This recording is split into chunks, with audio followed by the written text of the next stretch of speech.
whom I haven't yet met, my name is Kathy Sneed. I'm with Service Members Opportunity Colleges, and I've been with SOC for about 17 years now. For those of you who know a little bit about my background, if you looked at my resume, you would think that I couldn't hold a job because the first 20 years of my career were at about 8 different colleges and universities. Military spouse, and so as my husband relocated with the Army, so did I and our children. So you'll see some spots on my resume where I worked 1 or 2 years at different institutions. The bright side for me was as I moved to colleges and universities, I was fortunate enough to find positions in student affairs, academic advising, career planning, and placement. And over a lifetime, it all has gelled together to work with service members and veterans. So it's a great opportunity for me.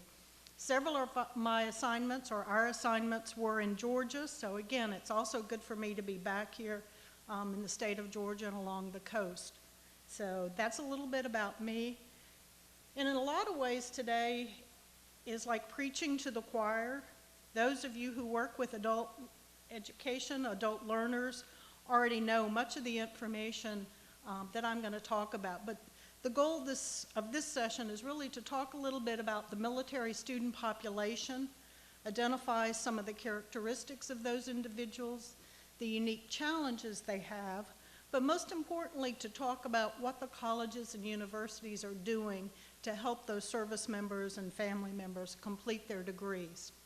The first thing I want to do is just check a little bit, do a sensing to find out who we have in this group.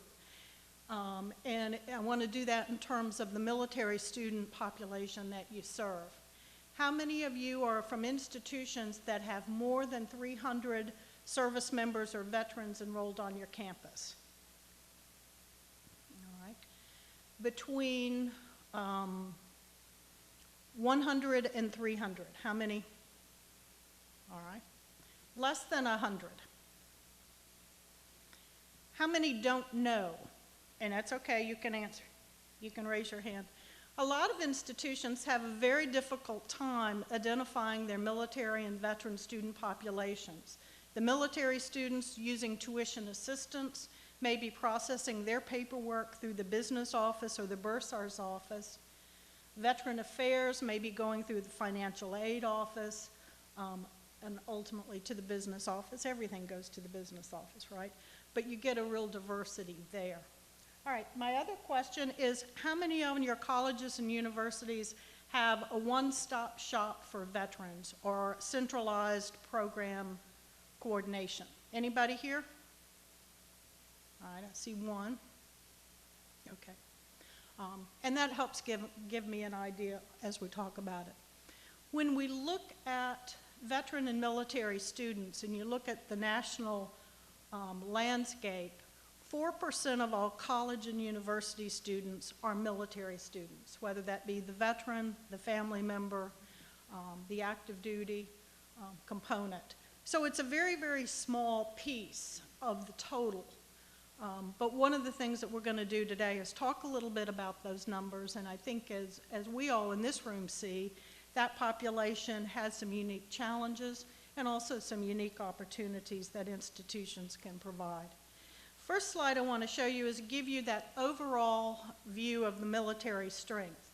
And as we were talking about the services before, you can see that they differ significantly in the amount of individuals in the military service. This is strictly on strength. This has nothing to do with their tuition assistance. So that gives you a ballpark figure. And much in the news in the last probably 8 months to a year, you've been talk about the drawdown and the number of other military individuals who will be coming home, who will be released from their military obligations. Most of the figures are around 250,000 service members who will be, different terminology for them, as pink slipped, but they'll no longer be in the military. Reduction in force is the most common term. Most of those are going to be from the Army and the Marines, so those numbers you're going to see a little bit of a drop, and it'll be a gradual withdrawal. The other stats that I want to provide you is by state, looking at the veteran student population, or veteran population. Wish that they were all students. And this comes from Veteran Affairs. And if you're interested, this vet population table that we have, this one, the original set is 2007, but this is 2009 data, breaks it down by age so that you can see those the potential student populations in your state. And as Billy talked about earlier today, Georgia is one of those that has one of the 5th highest populations of veterans and military, actually military is what you identified, but also when you look at the veterans, it's one of the top 10 states in terms of veterans populations. Looking at the surrounding areas, Florida is by far the largest for a veteran population. Why would that be? Retirees, no income tax, weather, absolutely. So you're going to see a lot of veterans there in that particular area. One of the next things I want to do is to talk a little bit about, often in the higher education community, I hear from other higher education associations, why are you concentrating on military and veterans? They're such a small fraction of the overall student population. But what are the characteristics that would make colleges and universities want to reach out to military students? What characteristics? Maturity? Funded, yes, unfortunately.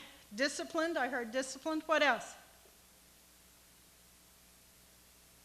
They also have that wealth of experience as we look at, again, that's why I say it's like preaching to the choir with the adult learner population. They are a subpopulation, and I think while they have that maturity, sometimes one of the challenges we see with all adult learners is that they have competing work and family obligations. So it's trying to complete that balance. As you see also, many of them, one of the challenges we sometimes have is that they're first generation students. It's not a problem that they're first generation, that one of the problems is the information. They don't have that information to know how to go, to make the academic decisions, and in some cases to make choices about colleges and universities. So for the military student population, we certainly spend a good bit of time talking a little bit about the process and help educating them so that they have good advising and good information there.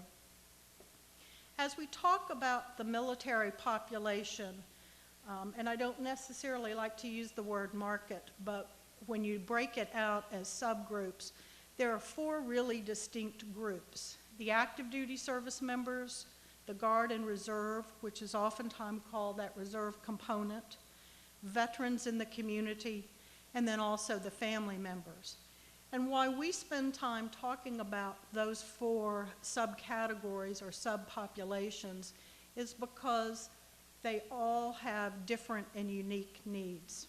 For the active duty service member, what's unique about them compared to, say, the veteran or the reservist? All right, deployment. Certainly they have that mobile lifestyle. And so that mobility issue is for them, how am I going to complete the degree? What else is unique about the active duty population?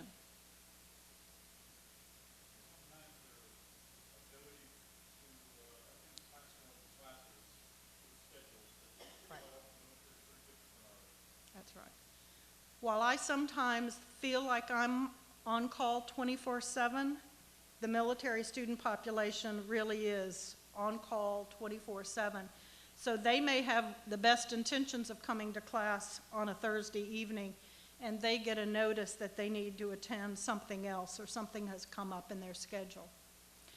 And for a structured brick and mortar class, that does provide difficulty because they do have to miss. All right, how about our Guard and Reservists? What's unique about that population? Summers are not their own, that's right. What else about that population? They are working adults. The Guard or Reserve more than likely is a part-time job for them. They have another obligation, and then they also have that family. And as we talked about with the mobilization, they also have that challenge of mobilization. Certainly in the last 2 to 3 years, they have been mobilized and deployed many more times than, in a lot of cases, the active duty groups. It's not unusual to talk to a Guard or reservist who's been on 3 deployments. And when national disaster strike, they're also pulled away along those lines. So for them, it is the disruption, the unknown in terms of a lot of the scheduling, and as you said, the challenge. And again, it's also a financial challenge for them, because then if they're mobilized, that full-time position creates financial difficulties at home. If they are a business person that own their own business, who's minding the store while they're gone? How about for veterans in the community? What's the difference about veterans to over the active duty service member? Yes, sir.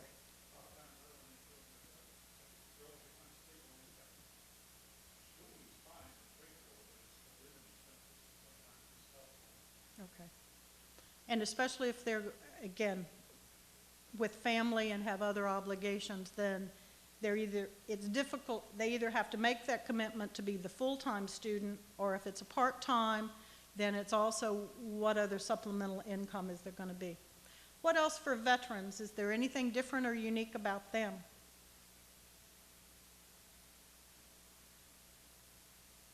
So veterans are just like any other student on your campus? Yes, sir.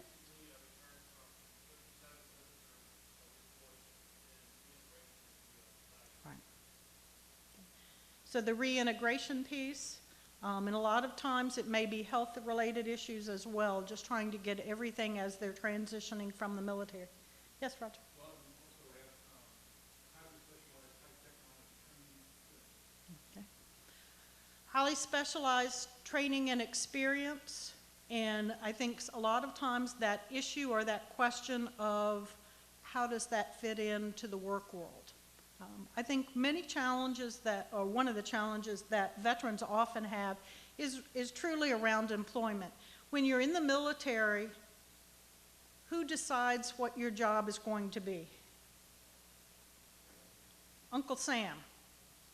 Sometimes you get options of where would you like your next assignment, or what would you like your next assignment to be, but many times that decision has already been made.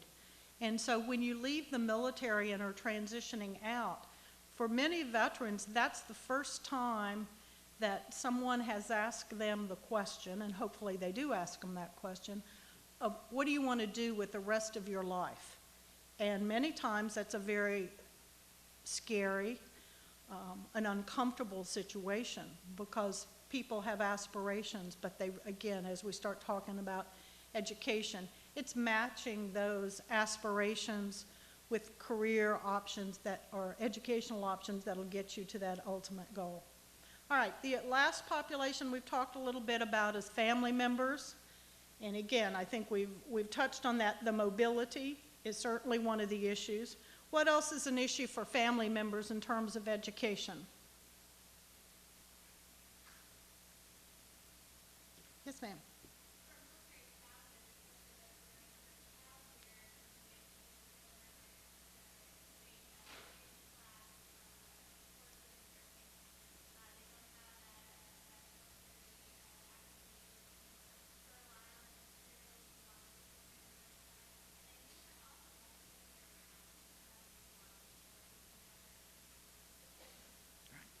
So child care is certainly an issue, having someone to rely on to be able to cover child obligations, even middle-aged children as far as obligations and responsibilities along those lines.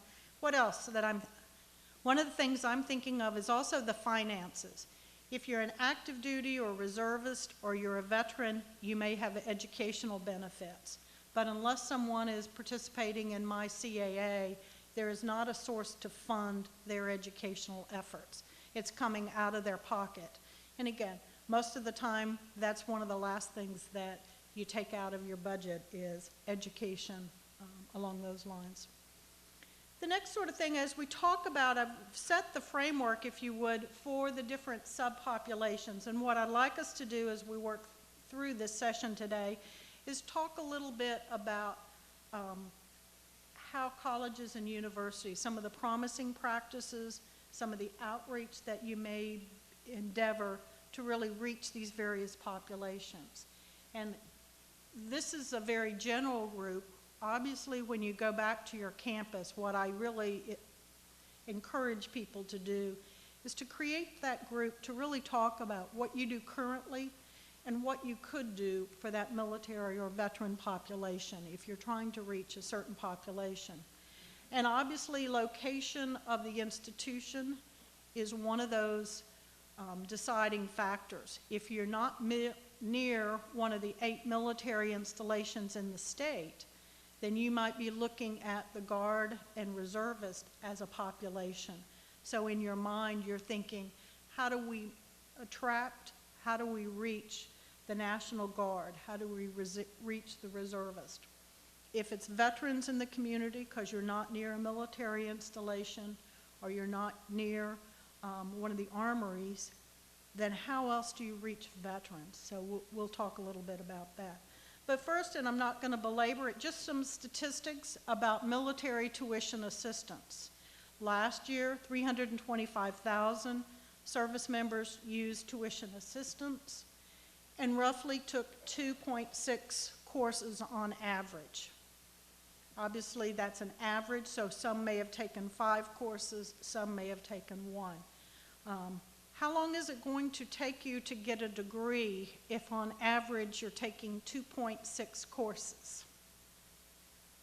A long time. And again, one of those factors that we sometimes have is the persistence factor. If we've identified a number of issues and challenges, the stopping out is commonplace. And for institutions, we never really know whether that's going to be a dropout or just a temporary stop out. And also wanted to provide you some of those numbers so that you can see on average the course, roughly $650 for a 3-semester hour course, looking at that. And then if you're looking at the graduate level, it's about $75 higher. I think where many colleges and universities, and we were talking about before, they come with money. This has been one of the reasons that there's been heightened interest in military students, particularly the veterans, because the post 9/11 GI Bill that first year spent $4.7 billion on veterans. Tuition, books, and fees, but also the housing stipends. And that's where, again, for the college or university, it is government funding, whether it be tuition assistance or Veterans Administration educational benefits. It is government funding, so the student is not paying out of pocket. And again, just a couple of other details there to give you an idea that close to 70,000 transferred their benefits to military spouse or child. And so that wave, if you think about it, those 66,000 transferred benefits aren't all going to take place or not take effect that first year.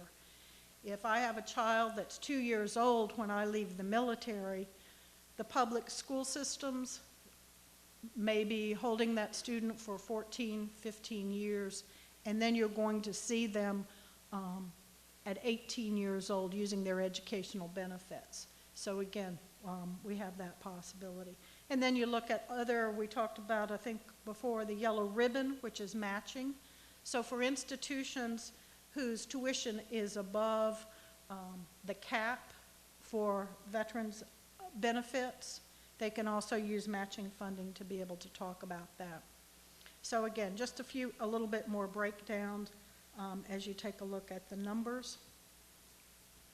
And this next slide talks a little bit about the type of educational options that service members are pursuing. I think the next slide breaks it down even further. And this came from a 2010 report. So 65% roughly are looking at college or university coursework leading to a degree. 23% looking at business, vocational, technical, certificate or diploma. You have apprenticeship and OJT. This one broke out flight training to about 3%, and correspondence courses 7%. Now the question I have as I look at the slide is correspondence courses, you're also going to have distance learning courses that would also be part of a degree. So my guess is that the correspondence courses are not applied toward a degree program. But 1.6% tutorial developmental courses, teacher education programs there. Is that what you're seeing in the state of Georgia? Are the majority of your students pursuing an associate, bachelor's, or graduate degree? All right. And then again, just a little bit more information that talks about when they're using them. The majority of them wait until they've left military service. Some students, a smaller portion, less than 12%, use them while they're on active duty or while they're still in the military, and then when they're retired. Most hold off doing that only because it's a higher burn rate. If you're using your veterans benefits, the Top Up program, you're burning or it's accelerating the amount of usage because you're only using it for a part of that time. And in looking with veterans and asking why they didn't use benefits, the surprising answer was they just weren't aware that benefits, they had it VA benefits. And so that's something as we start to look at the outreach, it's also reminding veterans that they may be eligible for benefits and working along those lines with them to say, let's check and see whether you're eligible. When we look at veterans in the community, again, we've talked about the numbers. I think you've seen those numbers. That's the population I think that's most challenging to reach because they no longer are aggregated or congregated in one particular place. It's not like they're on the military installation. So it's very, very difficult in the community. Working with veteran service organizations is certainly one of the ways. Those of you who have been successful with veterans, how else have you reached out to them? What kind of outreach do you have for veterans?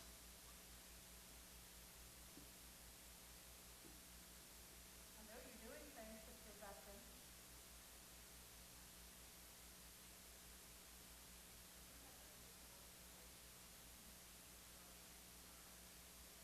All right. And I think that word of mouth with a veteran student organization, Veteran Students of America, VSO, Veteran Student Group on campus, they identify, know other veterans in the community and reach out to them. Other ideas?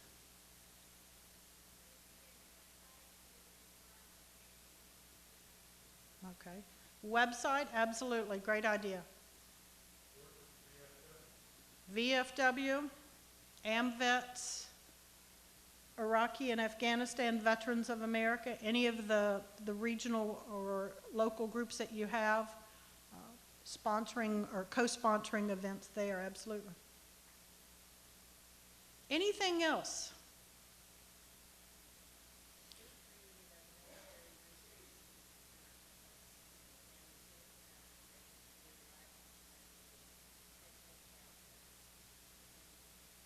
Okay, so a resource center. One of the more interesting ideas that I've heard, and this was from a public institution in up in Ohio, Cleveland, Ohio, worked with churches to get notices about their programs for veterans in church bulletins. Other states in the Midwest, colleges and universities would set up booths at state fairs and visible events along that lines to be able to reach a broader community and take a look at that. Any other unique ideas? Yes, ma'am.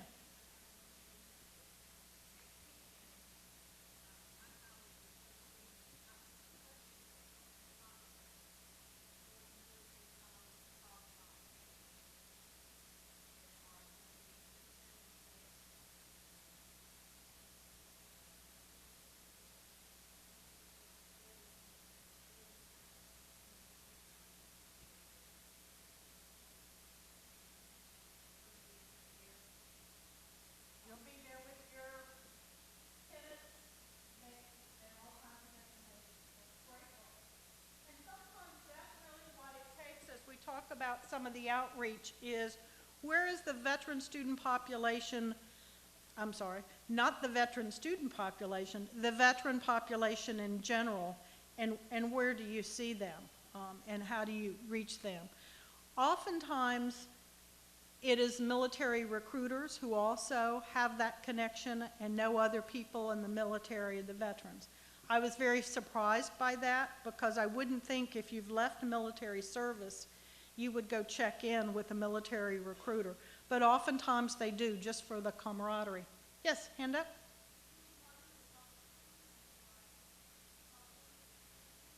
Health services partnering there, absolutely. Sir?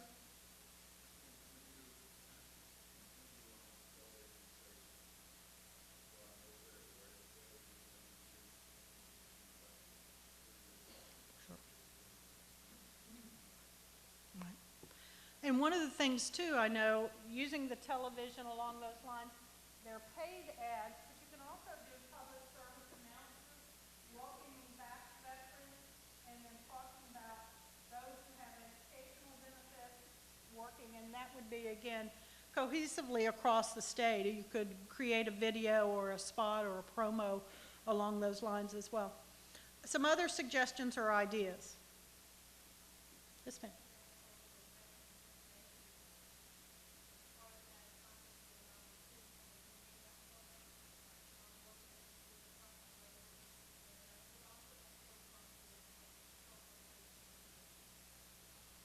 So again, Department of Labor, when they're looking at employment options, when they're job fairs, the Chamber of Commerce, when they have their education and work employment fairs, to be able to partner there along those lines. And that ties right into the VRAP. That's another new program or new initiative that really has been difficult trying to get the word out.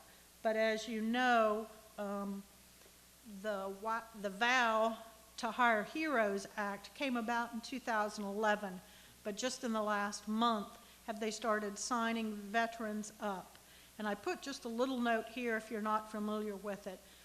But this is for your older veteran who is 35 years of age or older, up to 60, who is not employed at the time of their application. They've used or their educational benefits have expired, makes them eligible for a training program in a high demand area. And I think the Department of Labor determines what's high demand in that geographic area. But again, benefits that they wouldn't have had otherwise along those lines. So when we talk about reaching the military students, we've talked about, and I know the earlier session today talked about going to the military installations in the area. Certainly looking at the military recruiting units and also the reserve centers. A couple of the institutions, and I think that's where that partnering really comes in, whether it's with a healthcare facility or if it is with a Guard and Reserve facility, is if it's for the National Guard, if they have a drilling weekend, think a little bit about the needs of the veteran and how you might be able to provide a service or assistance there. Many colleges and universities come in and provide the spiel, the information about their campus, but sometimes you can put a more playful spin on it or a more resourceful spin and provide services. One of the institutions, anybody here have a veterinary tech program? A school up in Illinois provided the pet wellness day. Their students from their veterinary technical program provided free services to all of the guard members and their family, and obviously the family comes in to bring the pet. And while the pet's being checked over, you've got people from the college admissions office also talking about some of the career options that people have. So you're giving a service to the veteran, you're talking about some of the career options that are there that may not be right at the forefront, and then you're also talking about other programs. And if it's done with a family member, then you're also making that connection. It may be similarly if you have an early childhood program, using your education students for several hours of free childcare at the Armory, and to allow the couple or the single spouse or the single service member who's on duty to be able to have some free time as well. Other ideas along those lines where partnerships might work in.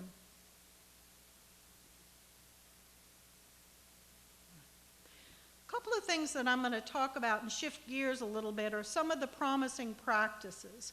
And I think the session I was at earlier talked a little bit about the policies, the academic policies. We'll certainly talk about that. But as we look at the information on military students, we have much of that in the packet of information you have, the red packet. In there is a military student bill of rights.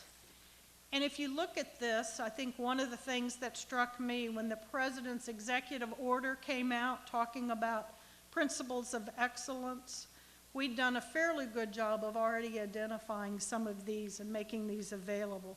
So I think Georgia is well on its way as far as following those principles. One of the other things in your packet is a pocket guide for college outreach. And one of the things we've tried to do there is to provide the policies, whether it be a federal or state policy on solicitation and various possibilities. You'll see in there a SOC guide, and on the right-hand side is also a spreadsheet that talks about veteran and family member programs and services. This is actually a work in progress, if you would.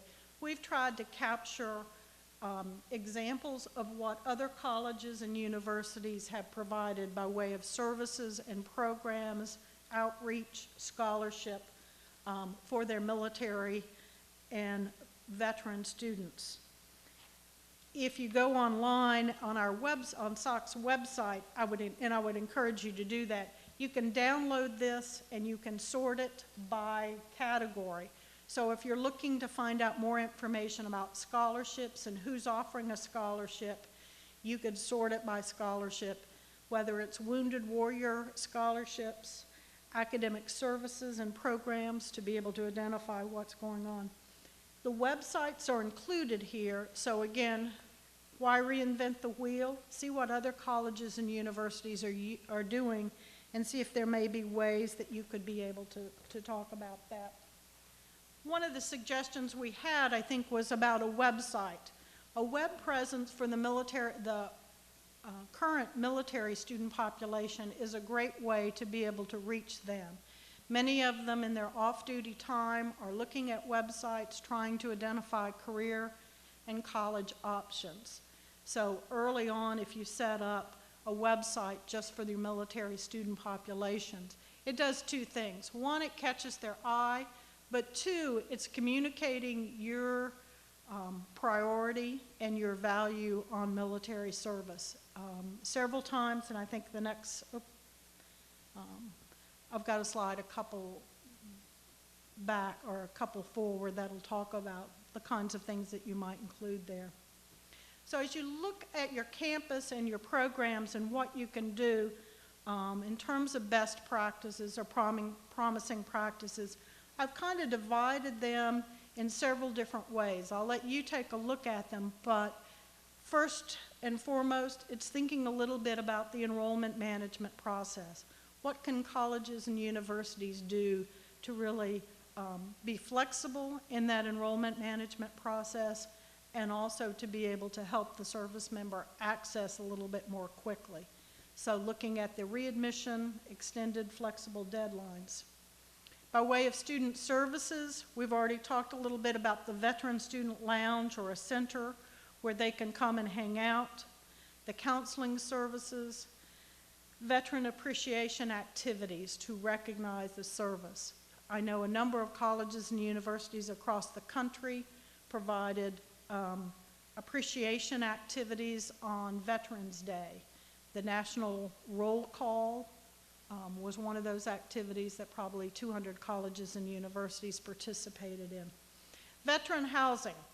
You know, that's one of the issues early on when veterans came to college or university. That was a real challenge for them, because the easiest way is to get an apartment by yourself because you don't know anybody in the community.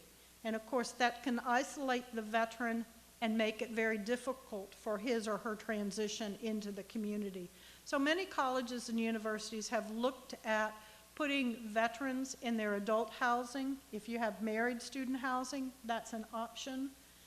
Mississippi State has actually partnered with some of the realtors in the area, and they have some communities that are now veteran only in terms of signing contracts. So when a veteran comes to campus, they look at housing, they can provide them options where they know they'll either be family housing or veterans like themselves looking for roommates and posting of information. Again, from the academic advising, I think institutions are already doing that. Veteran-only sections of courses, so that again you have that camaraderie, you had the collegiality of a cohort working together on the same task or the same project. The academic advising, and certainly research. Tracking of military students, I think, is a common challenge colleges and universities have. Any suggestions of how you've overcome that? How do you identify military and veteran students?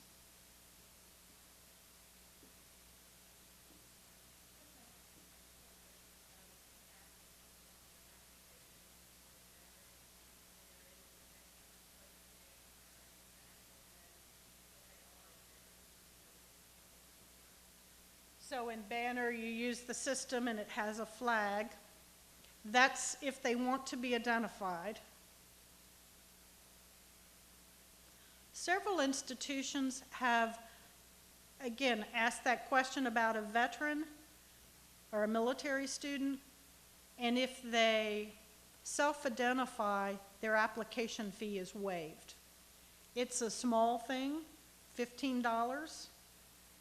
But they found at several institutions, Eastern Kentucky University, Syracuse University, that veterans identified themselves much more comfortably if they know there's something in it for them. So that's one of the areas. Eastern Kentucky University also, not just for their in-state student, but for any veteran, gives them in-state tuition.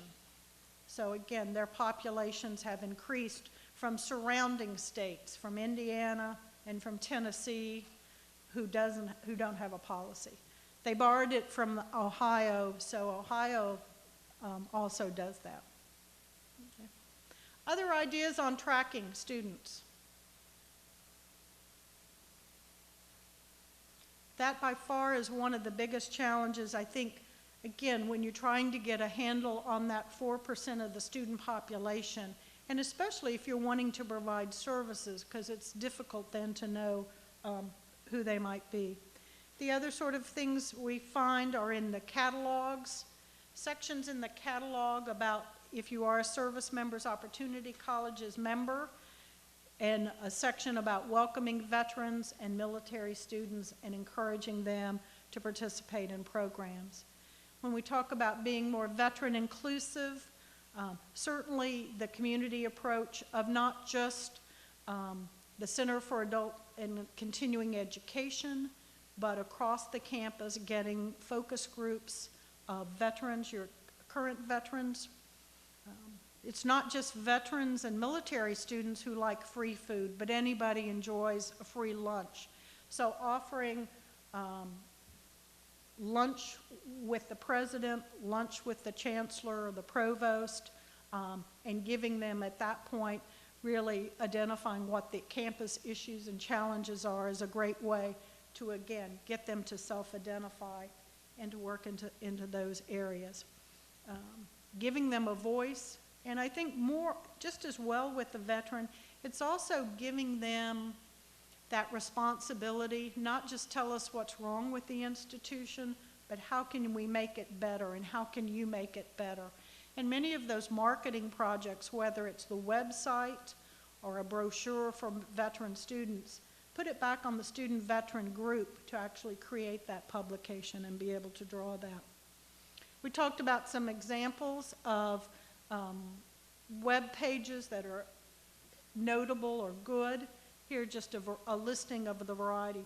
I put Incarnate Word on the list because one of the things that they do is offer a book stipend.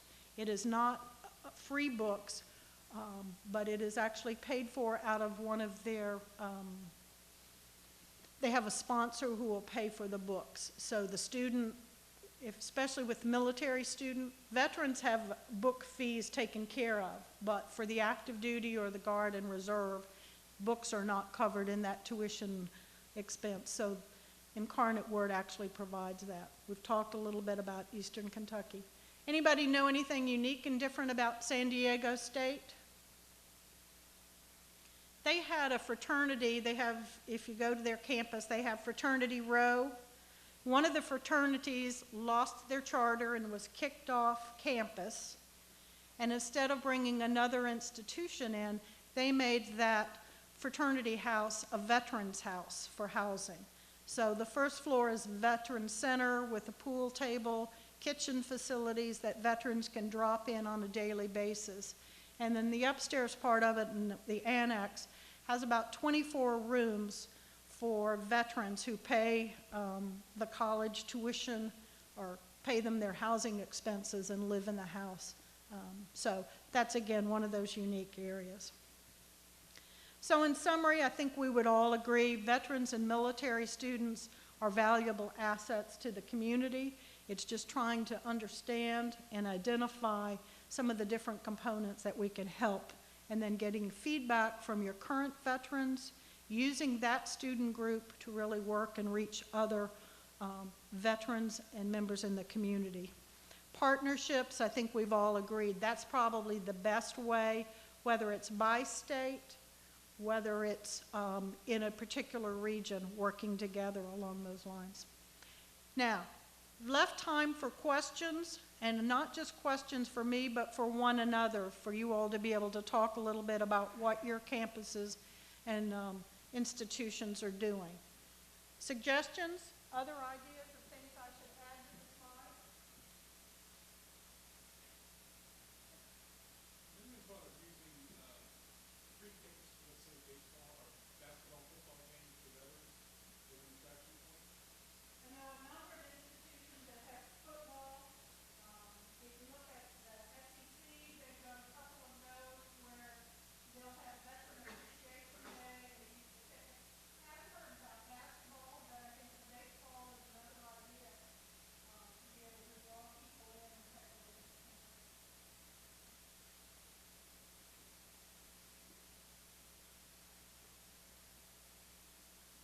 other ideas that you're using and want to share.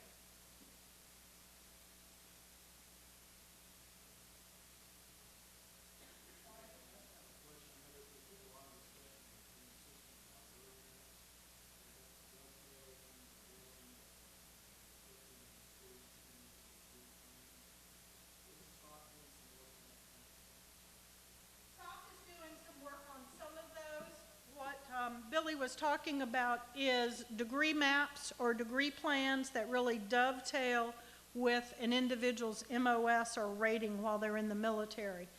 The SOC AD program has something called Army Career Degrees, where our staff person has actually worked with different institutions to identify that. The point being to maximize that credit where they can. Off the top of my head, there's a physical a physician's assistant program, a respiratory therapy program, where they'll take an accredited program and really match what they'll accept. And sometimes it's upward of 70% of their degree program. The Navy has the Navy College Distance Learning Roadmaps that they've worked some with the Navy, and I know the Marine Corps and also Coast Guard are working a little bit with that. Institutions can also take that on too. If you have something that works particularly well, working with, say, the Marine Corps Security Battalion, then to market or identify that program specifically for them. With the Army Career Degrees, one of the things that has been working is when they complete a course in their military courses, completing their training course, at the end of that experience, they'll provide them the ARC transcript that says this is the amount of credit you'll have for the degree in X, and here's where it'll apply. So they have that degree map right there at the get-go when you say that first experience, and then they can continue as you progress in your career in that MOS. You'll complete these or work on some of the other areas. What's been interesting with the career degree is probably 70 to 80% of the military are choosing something other than what their military MOS. They didn't, again, go back to that, they didn't necessarily choose what their MOS or their rating was going to be. Sometimes they have a choice. But if you're infantry, you most likely did not choose that from the start. Someone else chose that for you. What we find the general student population or military student population working on business degrees, general and liberal studies, general and liberal arts degrees, and by and large it's because they're not sure what they want to go in. Certainly at the associate degree level, a general studies degree, two reasons: fastest degree program because of the military evaluated credit, but also because they're not yet sure if they're going to go on to a bachelor's degree, what the program is going to be. From what you're saying, I don't have any actual data numbers, but anecdotally, I've worked closely with the base. We have a large population coming in with the criminal justice. Criminal justice, I think, is right up there. The business degree, again, because there are applications whether you're going into sales, going into management, or any kind of business involved in criminal justice. What other kind of popular programs do you have on your campus? Nursing? And that's a very difficult one because of one, the wait list, and also a lot of the residency and the licensure. Other popular programs? Bachelor of Applied Science, that extra technical degree that allows you to Right. So Bachelor of Applied Arts and Sciences, the BAAS sometimes, or Bachelor of Applied Science, which puts that vocational technical piece in there with a bachelor's degree. Right. I'm not going to keep you. It's a nice sunny day outside, and I know we have other sessions coming up, but I appreciate your time. Hopefully you've learned at least one new thing today. That's always my goal. And also giving you something to think about as you go back to your campus, how your campus might look at the military market and create a plan for outreach to those various subpopulations. Thank you.